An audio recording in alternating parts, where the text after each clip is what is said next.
Yeah, just excited to be in College Station. I think we're bringing a really good ball club to town. I know that Coach Schlossenagel's ball club is an outstanding ball club. They obviously have been well represented in the polls throughout the course of the year, and we're excited to be able to get here and prepare the last couple of days, and then get a chance to be able to come out here tomorrow and go toe-to-toe with Texas A&M. We know how good they are. We know how good their program has been and currently is, and credit to so many people behind the scenes for that. And for us, we're excited to go toe-to-toe with this ball club that they have, and just really excited about the work so far that our guys have put out there to be able to put us in this position to be in a super regional again for the second straight year. If you would raise your hand, we'll call on you with the mic. Over to the left row. Howdy, Coach. Rob Havens with Aggieland Illustrated. So, have you ever been to Bluebell or ever seen the experience? And if so, or what have you heard about the experience, and what have you told your players about it? Yes, have been here. Have been on a couple of different occasions. I was an assistant at the University of Arizona when Michael Walker beat us in the final game of the regional 3-0 on a Tuesday after we were rained out on Monday. Not that I remember any of that. That he threw on a couple of days rest and was an outstanding. Him and a young man named Stripling, for all of you guys that remember that. But no, we've played in some environments here that are outstanding, and I don't think this generation needs to be told anything about Texas A&M. It's well advertised on social media. The message that we have that comes internally is the fact that they already know what this place looks like. They're not going to know what it feels like until you get actually on the field of the environment, and that involves even with ones that you've been out before, because sometimes the environment feels differently than it did the last time. And so embrace it. It's fun.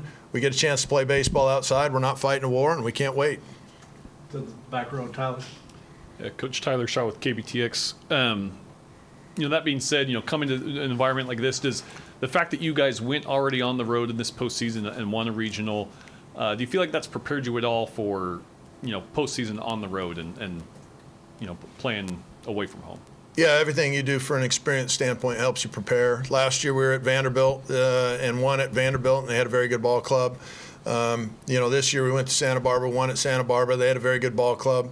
And so we've been able to do it twice, 2 years in a row. I don't know how many clubs have done that or whatever. I don't think it really matters either. I just know that that's been our path. Any experience you can have, good or positive, you can use in any way that you want to, and we choose to use both the negatives and the positive, hopefully, to help us. And so we're excited to be here. Front right. It was. Jared Mack, 24/7 Sports. Just what have you seen from the Aggies offense, and how do you try to neutralize guys like Montgomery and Laviolette? Well, they're really good. We recruited a lot of them. We have a history with a lot of them. There's plenty of video that we've been able to watch on all of them. And they're a well-rounded club. It's pretty clear that they've elevated their game. There's one of their players was in our league last year, and is a tremendous player. They're starting right fielder and a very good competitor. The Grahovic kid, starting third baseman, he's a West Coast guy that we've known his father for, I've probably known his father for 20 years. I've known Gavin growing up. So, it's pretty easy to see that they've got a tremendous offense and a very, very strong pitching staff. They've got guys on their staff that don't even pitch, that are 95-mile-an-hour arms with great breaking balls, and, that's what it should be. When you're ranked as high as they are, you're going to know that their roster is going to be thick, and their roster is thick. And yet the team that plays the best for the next few days is going to be the one that ends up advancing in the College World Series. And all you got to do is be the better of the teams when you're playing the game this weekend. That's our objective.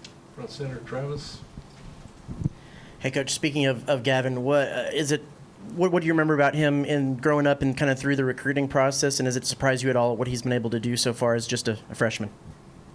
No, doesn't surprise me a bit. He's always been a stud. He comes from a great family. His mom is just a wonderful person. His dad has been a baseball guy.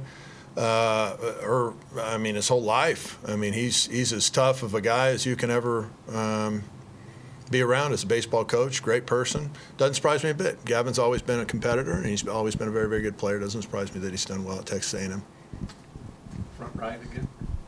What have you seen from Mason at a leadoff spot? And you feel comfortable with him going into this weekend against two back-to-back lefties? Yeah, I think he's a good player. You know, I don't think we'll see how he does against any of the pitching that they go up against. He went up against good pitching, you know, all year, and he's been able to handle it so far. So look forward to him, you know, with the challenge he has this weekend. Coach, second row, Carter. What did Carter Carls, 247 Sports, what did you like about just your starting pitching last weekend, and how much do you think just they're playing their best baseball right now? Yeah, they pitched very well last weekend. You know, they didn't give up any runs. I like that the best. You know, they didn't give up many of those, and when they needed to make big pitches, they were able to settle in and make big pitches staff wide, and so they continued to pass the baton all weekend, last weekend, and for the last several weekends. And so credit Coach Hawksworth. He's our first-year pitching coach. He's done a marvelous job. He's got a really good you know, background on big game environments, having pitched for the Dodgers and the Cardinals, and been in the College World Series with Cal State Fullerton, and he's really good at what he does, and it's shown with the way that the kids have been prepared and performed down the stretch. Front right. Jake McKeever, College Baseball Central. Coach, Maddox is one of the best freshman shortstops in the country. How have you seen him mature as the season's gone on? Well, he's healthy, which is good. That's the first part of it. At the beginning of it, he wasn't healthy, and so he didn't play. And we had another freshman that he's a real stud on our roster as well that was playing over him. He set the single season. Ryan Cooney set the single season home run record, and then Maddox broke it just because he outplayed the other guy. So we've got a lot of good players in our program, Maddox being one of them, and thrilled for his development. You know, his grandpa Ron played for the Ducks. He's a local kid. He comes from the city right next to Eugene. It's kind of connected. There's just a river that kind of splits them, and he's just a tremendous competitor. We're happy that he's in our uniform. Front center, Travis. Yeah, Coach. For those who haven't seen Grayson pitch, how would you kind of describe the kind of pitcher he is, and what his season's been like so far? Grayson's had a good season. You know, his first year he's ever been a starting pitcher, and so he had to learn how to do that. You know, all of our pitchers are probably, even though, you know, they all do it differently, we take a lot of pride in being able to throw our pitches for strikes and being able to stretch the plate, take control of the running game and be cerebral about all of our things that we need to with PFPs and stuff like that. And we just try to be a complete program. So whether it's the pitcher, it's not just about throwing hard or having a good curve. We try to be complete in what we do with our teaching there, and that continues program-wide. Coach, Robert Sess of the Bryan-College Station Eagle. You said you learned from successes and failures. Now, last year you guys do go to Vanderbilt and get the upset. Then you come home and don't take care of business. So you're in the Super Regionals again. What did you take from last year, you and your team from last year's Super Regional appearance? Well, you know, you say don't take care of business, but still yet nobody picked us to even be there. And so for us, we look at everything that that we're able to do, the positives and the negatives. We want to take from it and grow, you know. And so again, this year we could have taken a loss in the Super Regionals when we had a 1-0 lead, in the game, and we were down to our last out or 2 outs or whatever, and we ended up losing the game as a negative. Instead, we look at it as Oral Roberts is a heck of a baseball team, and they beat us last year. And so credit to Ryan Fulmer and his staff for getting those guys prepared to do so. I don't think it was shortcomings on our part. I thought it was excellence by the opponent. And so, you know, for us, we take any sort of example that we can use, and we say to ourselves, you know, how are we going to positively use that for us? To dwell on anything as a negative isn't probably going to help us. And so we try to spin everything into some sort of a positive message to where we can grow off of it, instead of sink ourselves down into a place where we feel, we feel bad about it. And so with these young guys, we made sure that they felt last year was a tremendous success point for our program. You know, we had only hosted a Super Regional one other time in the school's history.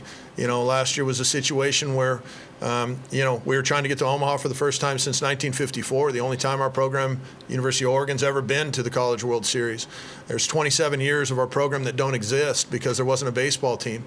And it came back in 2009. And so for us to be, a couple of strikes away or a couple of outs away from Omaha, is probably pretty early for it to be happening, and still yet we're embracing it and saying, let's take the next step. Let's try to get there. And so the experiences we had from last year, positives, negatives, all good, and we're looking forward to using those things as best we can this weekend in a positive way to help us win in a really tough place to play, as you know.